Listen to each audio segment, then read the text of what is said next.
Hey, Jennifer. Hello. Hey, everyone. Welcome to Beyond Resistance Pod, where we help red communities build blue power and start winning. I'm Sarah Schultz. And I'm Jennifer Austin. And hey, everyone. Jennifer, what's on your mind today? What's going on with you? Um, I've just kind of been like looking on social media and talking to people, and I'm a little tired of the outrage hamster wheel. like Okay. Say more then like about that. like so let me get on my outrage hamster wheel for a second, and then I'll jump off because everybody needs it. It's okay. It's okay. Yeah. We do need to ride that hamster wheel now and then. I am super like there's a part of me that is so outraged that Trump is going to get away with January 6th, and he's going to get away with whatever's going on with the Epstein Yeah. files, and he's going to pardon Maxwell, and she's going to be like, oh, Trump was so innocent and he never did anything, and he's going to get two more Supreme Court picks, and he's going to just like he is going to do damage to our democracy. He's going to get rich off of it. His friends are going to get rich off Yeah. of it. Yeah. And I have zero belief that there will be consequences for any of I it. know. And it makes me just like the woman from Clue. There's flames on the side of my head. No Like doubt. it Yeah. it drives me nuts. Yeah. And that's my outrage hamster wheel. And now I'm going to jump off. Yeah. But before you jump off, do you Yes. wake up every morning and hope that there's like on your video feed, there's like video of Trump being carted away in handcuffs for some reason, like finally. Like there's still a little bit of me that's just like not like I actually believe that will happen, but more like, I don't know, in the early morning hours when I'm the most optimistic, there's a Mm-hmm. little part of my lizard brain who still believes that there's a possibility of justice in the world. And I like, kind of open up my phone and I'm like, maybe today, Lord, maybe today. But I know. It's that need for karma to be real and yeah, yeah, justice to happen. Like I grew up, I've mentioned this before. I am just one of those people that like that's not fair. And I can remember like that was one of my favorite phrases or most used phrases as a kid. And my dad would be like, life's not fair. You got to yeah, get used to it. And like I am aware of that. It still sucks. It yeah, doesn't make me yeah, happy. yeah. I know. I know. And I think where you're kind of moving to is just like we gotta like whatever, hold on to the whatever amount of hope we can in those early morning hours, but like understand the reality of the situation and also know that energy is a finite thing, right? And so we Hmm. have to make sure we're spending it wisely. Yeah. Like you can go ahead and post on social media. I think like to me, I think you need to have a good hard talk with yourself. And then this goes out to everybody. If you are wasting all of your energy on the outrage hamster wheel and Yeah. posting, oh my God, I can't believe this is happening. We fucking know. Like, I Hmm. get it. There's a part of me that's like, I don't want to be complicit to the point of, meh, it's happy, of course Trump is doing this. Like, I do kind of, that's a little bit of protectionism, helping Yeah. myself not to stress out too much. Yes, every time he does something more, I'm like, yep, Trump did it. But it's okay to post about it. It's okay to talk about it, but don't waste your energy. Don't like go on rants on TikTok all the time. Like Yeah. just figure out a way to get through it and what is useful. Like what else can you do to be Yeah. useful than besides just being angry? Yeah, for sure. For sure.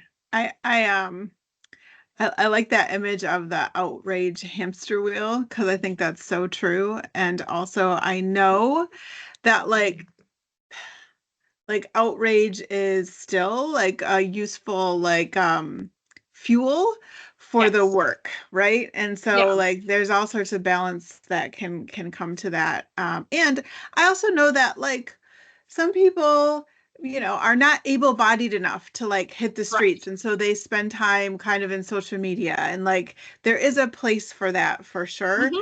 And there's also very like constructive things to do, and then there's also just like outrage, just bubbles to kind of continue to be in.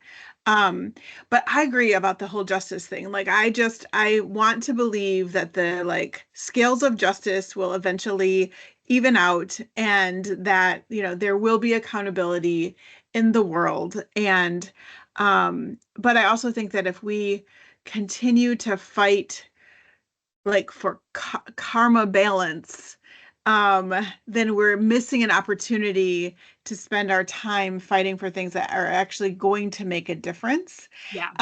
And for me, and I think for us, and kind of the reason we do this podcast and all the writing that we do and all of the things, is one of those spaces that can really make a difference is starting to build power, and shift the power balance locally. What can we Hmm. do on a local level, that will have like ripples through up to the state level and to the national level, right? Which we've proven here Yeah. in Midland. That's right. And yeah, for sure. At the local level, at the state level, and at the national level. And there are Yeah. ways to kind of do that. And so I'm sure that there are folks, I know that there are folks out in, red communities across the country who are, Democrats and progressive leaning folks who are just like, feel like they're on an island, feel like all they can do is have outrage, feel like, there's, nobody, in their whole community is aligned with them, and they're very lonely in that outrage. And what we're trying to do is show them ways to kind of build power even still, right? Yeah. Even in those spaces that have been written off even by the Democratic Party, Hmm. because that stuff can matter. And then if you see some real movement, then that will snowball, like that will get Yeah. momentum. So Yeah. And just because I know you love a good metaphor, well, I'm not I saying this do, is a good I one, but do, so I do. going back to the hamster wheel, it, it's either useful or not. So like if you're just on this outrage hamster wheel spinning and spinning and it's not connected to anything, that's not useful. If you're on the outrage hamster wheel and it's connected to a like a power source that you're charging, Right. then it's Yeah. useful. So you have to figure out, am I spinning my wheels and doing nothing, or am I connected to a power source that I'm helping? I love And that. what can Okay. you do? Yeah. I wonder if we could ask AI to generate this image of a hamster or something, like, or a I'm donkey on sure a you hamster wheel. would. I don't know. Like, I don't know. Yep. But right. And like, even if like, not to, beat a dead metaphor or whatever, but Be the dead like hamster. dead hamster. Um, but like if it's true that like your outrage is connected to a power source, and that power source is connected to a light bulb, and that light bulb is just very dimly lighting in your community, then even that little bit of light is worthwhile, right? Yeah, And because that so light's going to yeah, attract other people. yeah, for sure, for Oh sure. my gosh, this metaphor is just taken off. I know, now we're talking, we can move on to like, light one light, rather light one One light candle, bulb then can curse change the world. one hamster on one wheel. Oh my gosh, it is Friday, so like I'm just sort of punchy with my metaphors. um, anyhow, yeah. So I feel you about that, and kind of related. So the things in the news, going on, which I try to keep a healthy kind of balance about. But I was appreciating and just like following the story of Senator Cory Booker out of New Jersey this week. And he was on the Senate floor and kind of being outraged. He was definitely being outraged, right? I don't know if he was on a hamster wheel or not. I hope not. But like, uh, and what was interesting was usually you would assume that Senator Booker was being outraged about something Republicans or Trump Yes. were doing, or like whatever. But no, he was outraged at his fellow Democrats, right? Mm-hmm. And this idea that like there are Democrats in power right now who are like complicit in what's going on in Yeah. Washington. And kind of what he Join the said fucking was, club, Cory. yeah, exactly. Yeah, welcome, welcome. And then he also like Democrats need a wake up call. Marry that to our own Senator Melissa Slotkin saying that very clearly that we need new leadership in the Yeah. Democratic Party. And you and I And have like talked about this. she would not specifically call out, because they asked her, do you support Chuck Schumer's leadership? And she would not say, no, I don't support Chuck, but she did very specifically say, we need new leadership in the Yeah. Democratic Party. So, Yeah.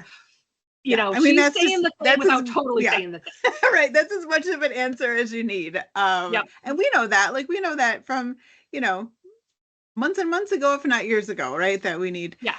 new leadership, but that's especially becoming more and more clear right now. And it's something that, this idea of being complicit, we've talked about with Dr. El Sayed in our last pod, and also just interpersonally about just leaders and leaders in both parties and including the Democratic Party really making decisions and making moves to stay in power themselves versus having a bold vision for the future that people can get excited about and aligned around. And one type of leadership is very small, the other is very big. And that's related to me to the outrage reel. We need fighters, we need people to have that wake up call, to stop being complicit, to stop assuming that all of the old rules apply anymore. Oh. Right. I don't ever want to hear the word norms again. Norms are back in the day when a strongly worded letter was the thing to do, right? And we have to stop that. We have to start bringing knives to these knife fights, Yeah. And I appreciated, Senator Booker kind of coming out and saying that even against his own party, which is unusual. Yes. Yeah. And if you are leading with the prime directive to get reelected, you are not doing your job. Mm-hmm. Your job is to represent the people of your district, not even just the people who elected you, because you are for sure representing people who did not elect you. So you are there to represent the best interests of your constituents, which includes everybody from the child born after you were elected up to the 99-year-old Republican who did not vote for you. You are there to get the best deal possible for your constituents. And if you are more concerned with raising money from big donors and keeping sort of this middle of the road, you have to take all of your constituents into consideration. I'm not saying that you should, lead with crazy ideas or anything, but you do have to lead with bold ideas. You do have to, we talked about this whole idea of meeting your people where they're at. And I kind of hate that term, because it's too many people take it as, I'm going to meet them there and I'm going to stay there. That is not what you need to do. You have to have a vision for where you're going to take them with bold ideas. That's what a leader does. Abdul said that. And this, I don't know if it was on the podcast or if it was in a conversation we had with him, but it was you have to lead people. Leading is having new ideas and getting them there, not just making them feel good about their current opinion. Yeah. Having new ideas that maybe they've never had before. Right. Yeah. And did I ever tell you the story of what finally made me decide to run for office back in the day, back 2017, I guess, 2018. So I was leading the Women of Michigan Action Network. That was going really well. We were building all of this, constituency and power locally. We ended up, I think we're at 15 or 1,800 members and all the things. And folks were asking me to run for office. And most women who are asked to run for office, I was saying no a bunch of times. And then there was a office hours or candidate, conversation that our state representative held at the library, that one of the actions that we did in the Women of Michigan Action Network was kind of have people go to these things and really kind of press our elected officials. And so we went to the library. We ended up having to get a bigger room because he didn't expect so many people to show up. So we got a different room at the library. He was very, very cranky about the whole bigger room thing. We ended up just like, I know, we ended up paying the $50 or whatever, like for the bigger room because like, whatever. And then because it was kind of a big to-do, there was like TV there and I think TV5 or something like that, and they interviewed him afterwards. And what he said in that interview made me decide to run for office. And I don't know if this is a direct quote, but he said something like, I don't know why these people came here to talk to me. He said, they know I will never change my mind. And he had said previously to that, in that space, right? Not in front of the news cameras, but like in the space, basically like, I don't represent you, I represent my voters. Literally said that. And to me, that was such an affront on like representative democracy at its base, right? I'm not saying you have to change your mind, but you sure do have to meet with your constituents, whether or not they voted for you, and listen to them. That's your freaking job. And so that was like the impetus for me to be like, you know what? Like there's a different way to do that. Because like if you are not elected to do that, to like actually listen, actually represent, regardless of whether or not you believe they voted for you, then you're in it for some other reason. And that other reason is probably like to get rich, right? Or to get more powerful or whatever. Yeah. Yeah. And I, talking about like the Corey saying that Senator Booker, I have a habit of calling all of these representatives by their first name. Like they're just your average run-of-the-mill person that lives next door. Which, I mean, in reality, they're just people. Yeah. They're not any better than any of us, just so we're all clear. Anyway, so Corey, he said something about needing fighters, I think. And I agree with that. And Brad Landers, I think that's his name. He was one of the Democratic people vying for the mayoral nod for the Democratic Party that Mamdani had won. And Brad was one of the people that had oh my gosh, words escape me, endorsed Zoran and said, if you're going to vote for me first, him second, and him, if it's him first, me second. And then afterwards also endorsed Zoran. Anyway, that's what on a podcast I heard, Brad said, like, people don't really care right now whether you're centrist or progressive. They care if you're a fighter.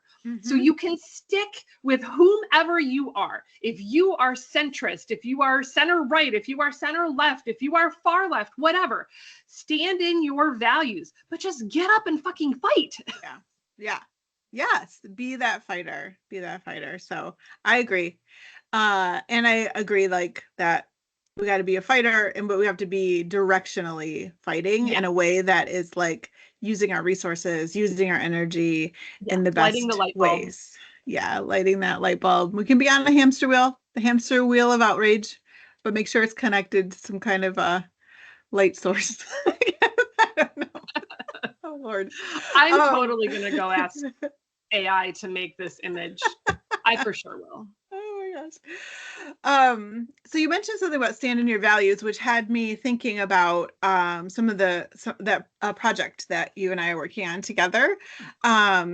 And kind of a little bit of an answer to like, well, if I'm not going to be on my, outrage hamster wheel, then what am I supposed to be doing? If it's not just like screaming into the void on social media, that's all I know how to do. What else can I possibly do? We have a light bulb for you. So we have a light bulb. Yeah. Oh my gosh, look at this metaphor. That's just like literally coming around, right? Like I promise you all listening, we did not plan this beautiful. This was totally not planned. It's not that beautiful, but it's like giving me life right now. We don't plan this podcast, y'all. We get on and we're like, what are we going to talk about today? Oh yeah, that. Maybe like here's 2 points we want to make, and then we just go. And then we just hit record and see what happens. And then we end by saying, after we stop recording, we're like, did we say anything that we're worried about? And never have. We always just No. publish it.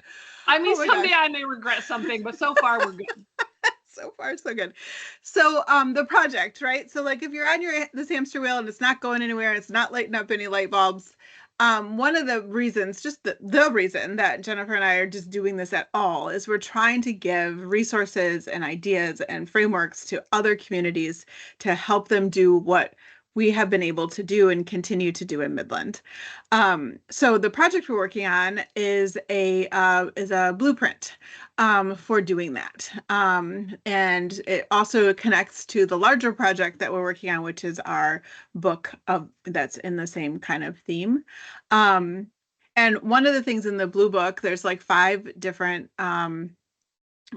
areas that we think if you're in a local community trying to build blue power that you can focus on, and one of those areas has to do with having the right mindset, the right set of mindsets to be able to accomplish this really challenging task. And that one of those mindsets is just really like what you just said, like standing in your values, even when they're being like attacked, right? Knowing who you are, what your values are, and they're not knowing that you're not going to always be popular for them. And also not being so rigid about them that they can't shift with new information. That's super important, especially in today's age, but just being really clear about your values and standing in them. Yeah. Yep. Yeah. And so we're going to do a series of podcasts on this.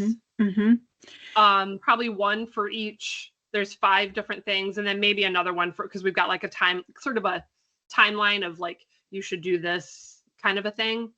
That'll be coming soon, but also we're inviting more guests. So not sure if those will all be in a row, but you'll get them.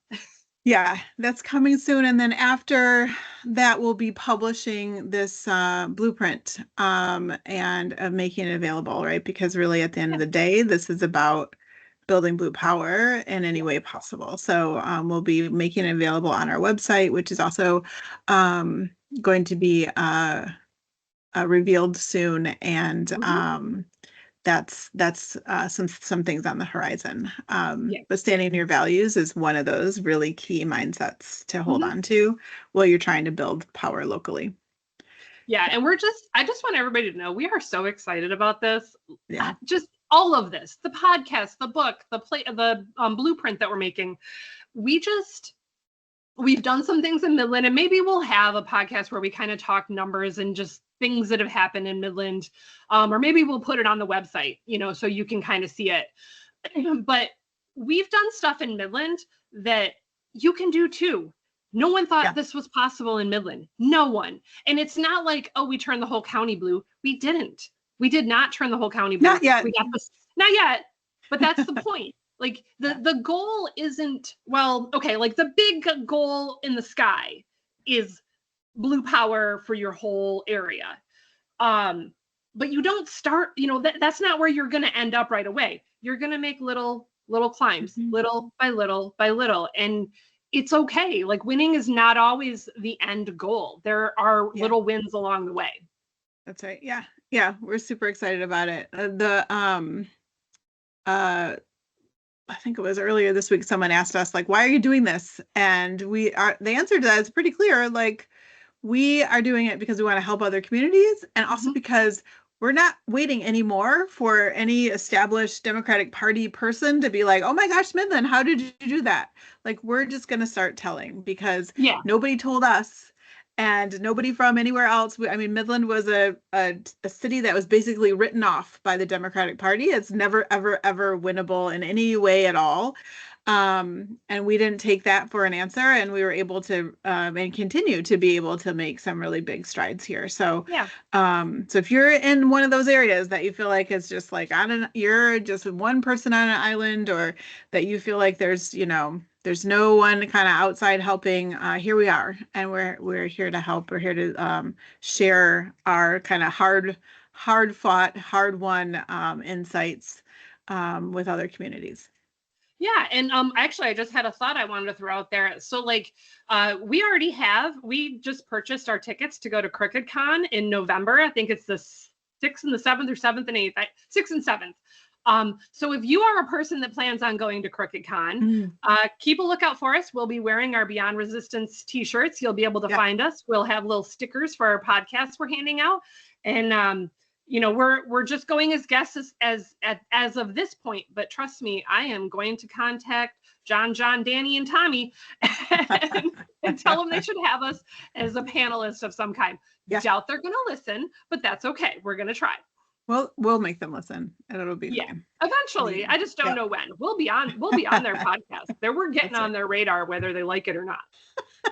That's right. That's right. Jennifer, do you want to share a little bit about the coming weeks and our pod schedule? Yeah. So just to let everybody know, Sarah and I are both going on vacations over the next week and a half. So next week, not positive we'll have a pod. We're going to try to meet before Sarah and I leave. But if we can't make that work, maybe I can do something while I'm on my vacation. We're doing a whole camping thing, and trust me, I'm going to need some technology in my face after a little while. But Sarah is going on. Which anniversary is this for you? This is our 25th anniversary. Can you hear me, Jennifer? Yes, I can. You froze for a second. Okay. There's like a blip or something going on. That's okay. We'll roll with it. So this is our 25th anniversary. My husband and I got married when we were 22 or 23 years old. And we are heading to the Canadian Rockies. So we're going to be out there for a couple of days and do some amazing hiking and sightseeing and all of that stuff. So yeah, we're very excited about this trip. So it should be good. Very cool. So we'll look to record and get some other things out there. We're also looking to bring on some other special guests coming up, and that's exciting. So stay tuned for some exciting things happening. Yeah, and if you have anybody in particular you would love to hear from, comment, and we'll see what we can do. No promises, but I will try. Yeah. Okay. Do you have a question for us to end? I don't have one today. I don't have one. Okay. Here's my question. Are you ready? Yes. What do you hate about camping? I gotta know. What do you hate about camping? I know you're about to go on a camping trip. What is it that you hate about camping? Well, that camping trip that we went on, what I hated was no electricity and no running water. That's the part I love about camping. That's not the kind of camping my family and I normally do. I guess it's just kind of the dirt. I'm you know, for being raised out in the country, I'm a city girl. I just am. I like clean. I like concrete. But it's fine. I can handle it. I just sweep the camper out and, you know, put down the rug outside and hope that we don't get too much dirt in the camper. Nice. Okay. So it's the dirt. What's your thing? The dirt about camp. Do you hate anything about camping? I do not. I'm not a camper. So like, I don't have a camper. Like I am not. I don't think I'm a camper. So we had a series of years of camping. We would like rent a camper. We have like I have like shared custody of a pop-up camper that my sister and I kind of share custody of.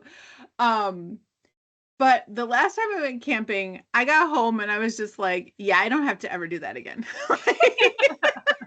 Like, it's not the dirt. I don't mind the dirt. And we've always camped in like rustic, like, you know, no electricity type spaces. No. So it's not that. It's like, it just feels like so much effort. It just feels like so much effort to like pack up for the camping, think about all the food for the camping, think about like, I don't know, just like setting up the campsite and then like tearing it down and then pulling the camper and then if you don't have a camper, you have a tent and now you've got like all this stuff that you have to, I don't know. I know it gets easier, but like on our trip, we're moving our camper. So we're setting it up the first day. And then we're moving to another campsite because we waited too long to get our campsite. So now we had to split it. And then we're going to my brother-in-law's. And then we're going to my mother-in-law's. Oh my gosh. 4 different times we are setting up this camper. No, thank you. No, Yeah. thank you. No, But thank you. that reminded me of when you were talking about shared custody. I have to tell this story. It's adorable. Um, so we used to have shared custody of an RV, and it was my husband and his brothers. They all had this RV Uh-huh. together, and it was just very plain. It was a little bit old, but very well maintained. So we, all went together and bought it, and they were like, "Well, eventually we're going to resell this." So, and it's just super plain. Let's get some pinstripes put on it just to fancy it up a little bit. Uh-huh. And a friend of theirs knew somebody that did that, like as a job. And they're like, we don't really care what color it is. Just put a couple pinstripes on it, whatever. Just make it a little nicer. We got this camper back. It had big, bold, green and yellow stripes around it. And Curious George with bananas and leaves. Why did you ask for Curious George? That's so We did not, no, random. we did not ask for that at all. And like at that time, my husband was still racing jet skis, I think. And so we were known as the people that went to jet ski races with the Curious George RV camp. Oh, it was so funny. Like we got this back and we're like, we said pinstripes. How did that happen? We So think there wild. might have been a few drugs involved, but I'm not really sure. Yeah. I didn't know this person. Oh my goodness. And it's so funny that like you went to those races and it was probably as if like that was like your theme or something, or you Yeah, just loved everybody thought we did Curious it on George. purpose. Oh my goodness. Okay. That's very funny. I'm sorry that I didn't know you had the Curious George RV. That sounds amazing. All right. Well, enjoy the camping. Enjoy the weeks, hopefully with less technology, and we will try to get another pod recorded and out soon. But if we don't, that's why. Yeah, you too. Take Have care, fun everyone. hiking. All right. Thanks so much. Bye-bye. Bye.